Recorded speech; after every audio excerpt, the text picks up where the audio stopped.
નમસ્કાર ગુજરાત, ફરી સ્વાગત છે આજના તાજા હવામાન સમાચાર વિડીયોમાં। તો આજે તારીખ 3/12/2025 અને વાર થયો છે બુધવાર। ત્યારે મિત્રો હવામાન વિભાગના જે નવા મેપ અને નકશા સામે આવ્યા છે તેના વિશે વાત કરીશું। અને હાલમાં તમે સ્ક્રીન પર જોઈ શકો છો કે દિતવા અને કોટા નામનું વાવાઝોડું છે તે અત્યારે લગાતાર છે તે તીવ્ર ગતિ સાથે છે તે ગુજરાત તરફ વધી રહ્યું છે। અને હવામાન નિષ્ણાતો દ્વારા જે નવી આગાહી કરવામાં આવેલી છે તો કઈ તારીખે આ ગુજરાતમાં હવામાનમાં પલટો આવશે તેની વિગતવાર વિડીયો શરૂ કરીએ। તેવી પણ નવી આગાહીઓ જે છે તે મિત્રો સામે આવી રહી છે, જેના વિશે આજના આ વિડીયોની અંદર આપણે વિસ્તારથી વાત કરવાની છે। એક બાજુ મિત્રો વાદળો છે તો બીજી બાજુ વાવાઝોડાનો ખૂંખાર ખતરો તોળાઈ રહ્યો છે, તેની વચ્ચે આપણા ગુજરાતની અંદર આની કેટલી અસર થવાની છે અને આવનારા દિવસો ગુજરાત રાજ્ય માટે કેવા રહેવાના છે, બધી માહિતી એક પછી એક જણાવીએ। તો સૌથી પહેલા મિત્રો દિતવા નામનું જે આ વાવાઝોડું છે તે અત્યારે હાલ નબળું પડતું જોવા મળી રહ્યું છે। કહી શકો કે એકદમ હવે નબળું પડી ચૂક્યું છે, પરંતુ આવનારા દિવસોની લઈને આ જે વાવાઝોડું છે તેની સિસ્ટમો હવે નબળી પડશે અને ખાસ આસપાસના વિસ્તારોમાં ઘણી બધી મિત્રો ફેલાવાની છે। ત્યારે તેને કારણે કયા કયા ભાગોમાં તેની અસરો થશે અને ભવિષ્યમાં મિત્રો તેને લઈને આ દિતવા નામના વાવાઝોડાને લઈને શું નવાજૂની થવાની છે ગુજરાત રાજ્ય ઉપર, એના વિશે આજના આ વિડીયોની અંદર વિસ્તારથી વાત કરવાની છે। તો મિત્રો વિડીયોની શરૂઆત કરું એના પહેલા તમને જણાવી દઈએ કે ચેનલ ઉપર તમે પહેલી વાર આવ્યા છો તો ચેનલને અત્યારે જ સબસ્ક્રાઇબ કરી લેજો, કારણ કે આવા જ હવામાનના લગતા ઉપયોગી વિડીયો તમને આ ચેનલ ઉપર દરરોજ મળતા રહેશે। અને સાથે જ આ વિડીયોને તમે લાઇક નથી કર્યો તો અત્યારે જ લાઇક કરી દેજો, જેથી આવા વિડીયો અમે પણ તમારા માટે બનાવતા રહી। તો સૌથી પહેલા મિત્રો આપણે વાત કરીએ તો ખાસ કરીને આજનો એકમાત્ર વિડીયો તમે છેલ્લે સુધી એટલે કે અંત સુધી જોઈ લેશો તો તમારે અન્ય હવામાનને લગતા કોઈ પણ બીજા વિડીયા જે છે તે મિત્રો જોવાની જરૂરિયાત નહીં રહે, કારણ કે આ એક વિડીયોના માધ્યમથી તમને તમામ ગુજરાતના હવામાનની સચોટ માહિતી જે છે તે મળી જવાની છે। તો ચાલો મિત્રો સૌથી પહેલા આપણે લિસ્ટ બનાવીએ કે આજના વિડીયોની અંદર આપણે કયા કયા મુદ્દા ટાર્ગેટ કરવાના છે અને ત્યાર પછી એક મુદ્દા વિશે વાત કરી। સૌથી પહેલા મિત્રો પ્રથમ મુદ્દા ઉપર મારે તમને માહિતી આપવાની છે વાવાઝોડા દિતવા વિશે, કારણ કે આજે વાવાઝોડું જે મંડાણ નાખીને બેસતું છે બંગાળની ખાડીની અંદર। તો આ વાવાઝોડું મિત્રો કોઈ નોર્મલ વાવાઝોડું નથી। આ વાવાઝોડાને કારણે ઓલરેડી 300 લોકોના મૃત્યુ થઈ ચૂક્યા છે અને હજુ પણ મિત્રો આ વાવાઝોડું ભારત તરફ મંડાણ નાખીને બેઠું છે। ત્યારે આજે કઈ બાજુ જશે અને આ વાવાઝોડાને કારણે જે સિસ્ટમો બની રહી છે તે ઘાતક બની રહી છે, તો એને કારણે પણ ભારતને કેટલી અસર થશે અને સૌથી મેઇન વાત છે કે ગુજરાતને કેટલી અસર થશે અને થશે તો કઈ તારીખે થશે અને કયા ભાગોમાં થશે એ વાત કરીશું। બીજા નંબરે મહત્વની અપડેટ મિત્રો મારે તમને આપવાની છે તો અંબાલાલ પટેલે જે નવી આગાહી કરી દીધી છે, હવે નવા મહિનાની શરૂઆત મિત્રો થઈ ગઈ છે। આ ડિસેમ્બર મહિનો હવે જે છે તે મિત્રો શરૂ થઈ ચૂક્યો છે, તો ડિસેમ્બર મહિનાની નવી આગાહી મિત્રો સામે આવી ગઈ છે। આવનારી 5 થી 10 તારીખની વચ્ચે ફરી એકવાર ગુજરાત રાજ્યનું વાતાવરણ પલટાવવાનું છે, જેના વિશે જે આગાહી છે એના વિશે આપણે આગળ વિડીયોમાં વાત કરીશું।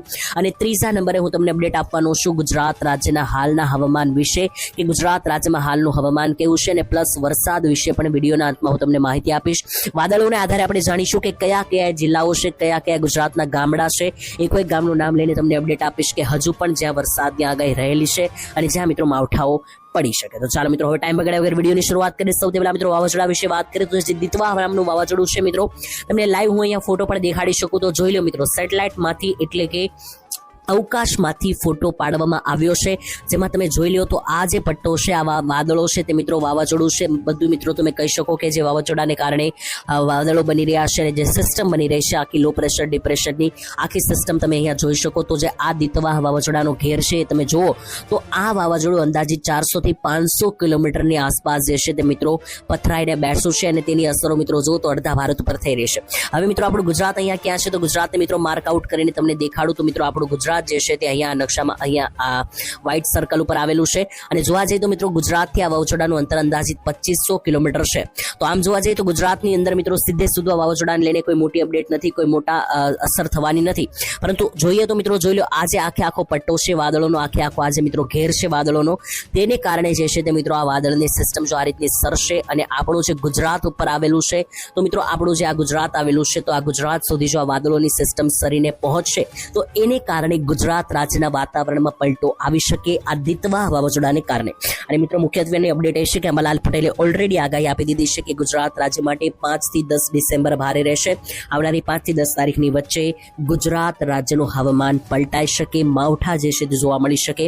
કોને કારણે તો આજે દિતવા વાવાઝોડાની સિસ્ટમ છે આખું આ દિતવા વાવાઝોડું છે તે મિત્રો જે છે તે ખાસ કરીને આ બધા એના વાદળો ધીમે ધીમે સરકાઈને જો ગુજરાત તરફ આવશે તો ગુજરાત ઉપર 5 થી 10 તારીખ ફરી એકવાર મેઘતાંડવના રાઉન્ડો આવી શકે એવી આગાહી અંબાલાલ પટેલ દ્વારા કરવામાં આવી છે અને અમારું પણ અનુમાન અમે તમને જણાવીએ તો રીતસરનું અહીંયા દેખાઈ રહ્યું છે મિત્રો, જે આખી આ સિસ્ટમ પથરાઈને બેસી છે.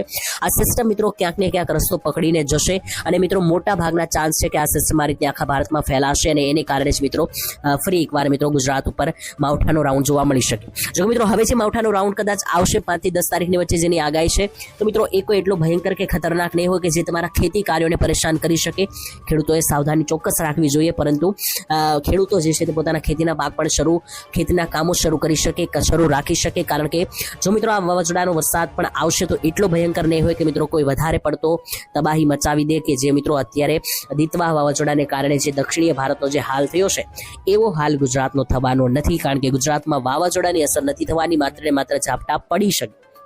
કારણ કે મિત્રો આજે દિતવા વાવાઝોડું છે તે અત્યારે દક્ષિણીય ભાગોની અંદર મિત્રો તબાહી મચાવી રહ્યું છે. અને તમને ના ખ્યાલ હોય તો જણાવી દઈએ કે બંગાળની ખાડીની અંદર આસપાસના દેશોની અંદર લાખો લોકોની અંદર મિત્રો જે છે તે સ્થળાંતરણ પણ કરવામાં આવ્યું હતું. ત્યારે ઇન્ડોનેશિયા અને શ્રીલંકા સહિતના દેશો મળીને ટોટલ 300 થી વધારે લોકોનો જીવ લઈ ચૂક્યો છે આ વાવાઝોડું. આનાથી તમે અંદાજ લગાવી શકો કે આ સિસ્ટમ કેટલી ફેલાઈ શકે અને કેટલી મિત્રો અલગ અલગ ભાગોમાં નુકસાની પહોંચાડી શકે. એટલા માટે જ આ વાવાઝોડાનો મિત્રો જે આ ભાગ છે, આ રૂપ છે, જોતા જેવું લાગી રહ્યું છે કે ગુજરાતમાં પણ 5 થી 10 ડિસેમ્બરની વચ્ચે આ વાવાઝોડાને લઈને મેઘ તાંડવ જોવા મળી શકે, ઝાપટા વરસાદો જોવા મળી શકે. તો વરસાદની વાત થઈ છે તો ચાલો મિત્રો વાદળોને આધારે આપણે હવે સમજીએ કે કયા કયા ભાગોની અંદર ગુજરાતમાં આવનારા દિવસોમાં ઝાપટા જોવા મળી શકે. એ વાદળોને આધારે જ આપણે પૂરેપૂરી માહિતી જે છે તે મેળવવાની છે. તો 4 અને 5 તારીખ પછી જે સિસ્ટમની વાત ચાલી રહી છે ગુજરાત રાજ્ય ઉપર, તો એ સિસ્ટમની વાત કરીએ તો મિત્રો કયા કયા ભાગોમાં હજુ પણ ઝાપટાની આગાહી છે, જે ભાગોમાં પણ મિત્રો વાદળો દેખાતા હશે એનાથી આપણે આરામથી અંદાજો લગાવીને જણાવી શકીશું. જે પણ ભાગોમાં વાદળો હશે એ ભાગોમાં માવઠાની આગાહી જે છે તે મિત્રો રહેવાની છે.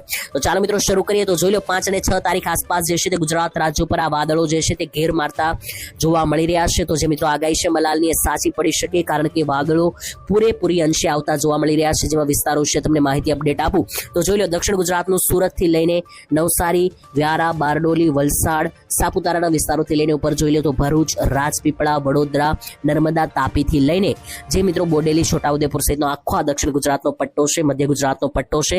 આ પટ્ટાની અંદર મિત્રો જુઓ તો ચારો દિશા તરફ મિત્રો આ વાદળો 5 થી 6 તારીખની આસપાસ અથવા ત્યાર પછી જોવા મળી રહ્યા છે. તો મિત્રો જે માવઠાની આગાહી છે તે સાચી પડતી જોવા મળી શકે, કારણ કે સિસ્ટમો બની રહી છે. સૌરાષ્ટ્રમાં પણ મિત્રો જોઈ લો તો સૌરાષ્ટ્રમાં પણ મિત્રો આ ભાવનગરથી લઈને અમરેલી અને ગીર સોમનાથનો જે આ પટ્ટો છે, જેમાં જિલ્લા વિશે વાત કરીએ તો ભાવનગરથી લઈને ગારિયાધાર, તેની સાથે મિત્રો બીજા પણ વિસ્તારો જોઈ લો તો મહુવાથી લઈને અલંગના વિસ્તારો, ધારીના વિસ્તારોથી લઈને અમરેલીના સાવરકુંડલા. તો મિત્રો આ હતી આજના હવામાન વિભાગની મહત્વપૂર્ણ અપડેટ. જો સારી લાગી હોય તો તમે ક્યાંથી જોઈ રહ્યા છો તો વિડીયો કોમેન્ટમાં જણાવજો. જય હિન્દ, જય ભારત.